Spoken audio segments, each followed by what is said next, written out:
Chocolate के गोलगप्पे वाला भूत। मध्य प्रदेश से कुछ दूर एक छोटा सा खूबसूरत पालमपुर गांव था। वहाँ छोटी छोटी नदियाँ थी, तरह तरह के पहाड़ थे और प्रकृति का बहुत खूबसूरत रूप यहाँ देखने को मिलता था। लेकिन इन सब के बावजूद पालमपुर की सबसे मजेदार चीज वहाँ हर साल लगने वाला बसंत का मेला था। कहते हैं कि पालमपुर में लगने वाला मेला इतना बड़ा होता था कि कोई भी उसे एक दिन में पूरा नहीं घूम सकता था। उस मेले में गांव वाले तरह तरह के खिलौने, कई तरह की मिठाइयाँ, न जाने कितने किस्म के खेल और अलग अलग तरह की खाने पीने वाली चीजों का ठेला लगाते थे। और इन ठेलों में से एक सबसे मशहूर ठेला था सुरेश चाट भंडार। 4 पहियों के इस ठेले पर सुरेश चाट पापड़ी, टिक्की और गोलगप्पे बेचता था। लेकिन बाकी सभी चीजों से ज्यादा लोगों को सुरेश के गोलगप्पे पसंद थे। मेले में हर रोज सुरेश ठेला भर कर गोलगप्पे लेकर जाता था, लेकिन शाम होने से पहले ही उसके सारे गोलगप्पे बिक जाते थे। काफी बड़े बड़े लोग सुरेश को हराने की कोशिश कर चुके थे, लेकिन कोई भी उसे हरा ना सका, क्योंकि उसके गोलगप्पों की बात ही अलग थी। सुरेश के साथ उसका एक 12 साल का बेटा माधव और एक 16 साल का लड़का रोनित रहता था। रोनित सुरेश का बेटा नहीं था, पर पिछले साल एक दुर्घटना में अपनी बीवी को खो देने के बाद सुरेश ने अपना हाथ बटाने के लिए रोनित को साथ रख लिया था। रोनित अनाथ था।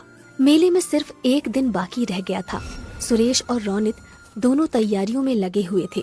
सुरेश जल्दी जल्दी गोलगप्पे तल रहा था, तभी उसकी नजर माधव पर जाती है, जो बने हुए गोलगप्पों के साथ कुछ कर रहा होता है।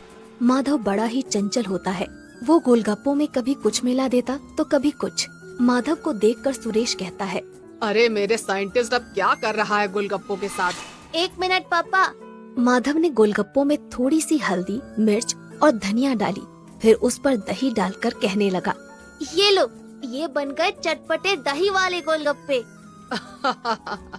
जब तू गोलगप्पे बेचेगा ना, तब ये सब नुस्खे अपनाना।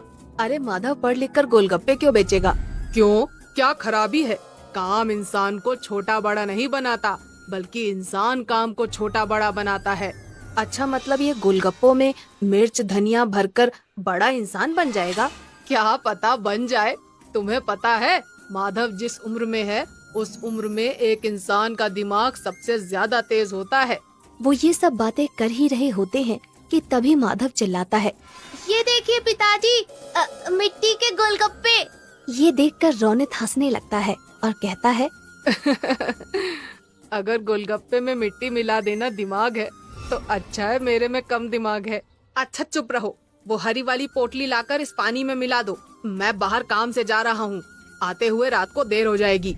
ये कहकर सुरेश वहाँ से चला जाता है और रोनित पोटली के पास चला जाता है। वहाँ 2 रंग की पोटलियाँ होती हैं, एक लाल और एक हरी।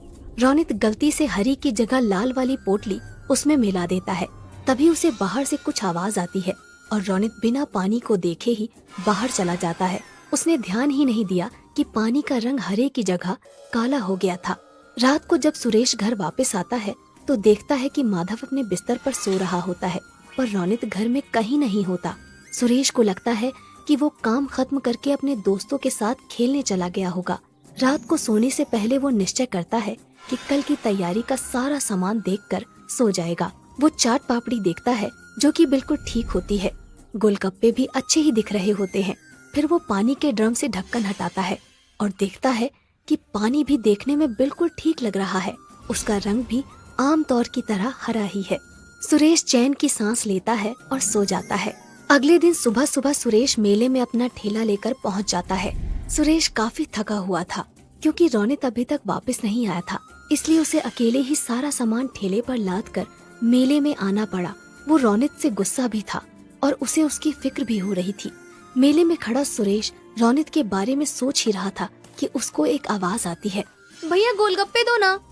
जी देता हूँ। भैया जैसे पिछली बार खिलाए थे ना, तीखे वाले, वैसे ही देना। सुरेश ने उन्हें गोलगप्पे खिलाए। गोलगप्पे मुंह में रखते ही लड़की ने वापस बाहर निकाल दिया और कहा, ये क्या वाहियात गोलगप्पे हैं। सुरेश चौंक गया। लड़की ये कहकर वहाँ से चली गई और सुरेश ने एक गोलगप्पे में पानी भरकर अपने मुंह में रखा। उसने फौरन उसे बाहर निकाल दिया, क्योंकि गोलगप्पे का स्वाद सचमुच बहुत खराब था। जल्द ही ये खबर पूरे मेले में फैल गई और कोई भी सुरेश से गोलगप्पे लेने नहीं आया। शाम तक एक भी गोलगप्पा नहीं बिका। और परेशान होकर सुरेश वापस जाने लगा। वो अपना ठेला खींचता है और वापस जा रहा था कि उसने देखा कि मेले में एक नई दुकान लगी है जहाँ काफी भीड़ है। उसने पास जाकर देखा तो एक नई कंपनी गोलगप्पे बेच रही थी और लोगों की भीड़ वो गोलगप्पे खा रही थी। सुरेश इधर उधर नजर दौड़ा ही रहा था कि उसने देखा कि गोलगप्पे रोनित बेच रहा था। सुरेश समझ गया कि ये वही कंपनी है जो सुरेश को काम पर रखना चाहती थी, पर सुरेश के मना कर देने पर उन्होंने रोनित को पटाकर उसका काम खराब कर दिया। सुरेश कुछ नहीं बोला, उसने अपना ठेला लिया और चलने लगा। उसे इस बात का दुख नहीं था कि उसके गोलगप्पे नहीं बिके, पर इस बात का ज्यादा दुख था कि जिस रोनित को उसने अपने बच्चे की तरह पाला, उसने उसे धोखा दे दिया। यही सोचते सोचते वो घर पहुंच गया। उसे देखते ही माधव बहुत खुश हुआ और बोला, पापा आप इतनी जल्दी आ गए और सारे गोलगप्पे वापस क्यों ले आए? वो बेटा, पता है मुझे, आप इसलिए लाए ना ताकि मैं नए गोलगप्पे बना सकूं। सुरेश ने मुस्कुराकर कहा। हाँ बेटा, जाओ नए गोलगप्पे बनाओ। ये सुनकर माधव खुश हो गया और कुछ गोलगप्पे लेकर वहाँ से चला गया। सुरेश वहीं बैठकर सोचने लगा कि कैसे अपने गोलगप्पे बेचने का काम दोबारा से शुरू करे। वो ये सब सोच ही रहा होता है कि माधव अचानक उसके सामने आकर कहता है, पापा आ करो। अरे क्यों? आ करो ना। सुरेश ने अपना मुंह खोला और माधव ने एक काला सा गोलगप्पा उसके मुंह में डाल दिया। ये क्या डाल दिया मेरे मुंह में?